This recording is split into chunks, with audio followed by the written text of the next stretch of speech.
স্বাভাবিক আপনি হিন্দু হন আর মুসলমান হন সবই আমার সরকারের লোক আপনার পার্টি ভিতরে যান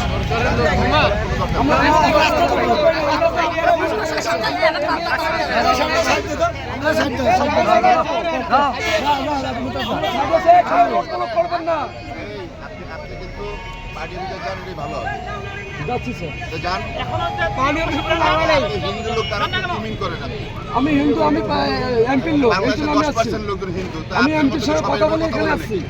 এর বাংলাদেশে আপনাদের কম অধিকার নেই স্যার আমরা সাইডে আছি, সমস্যা নেই, রাস্তা ক্লিয়ার। হ্যাঁ আপনি কোথায় আছেন?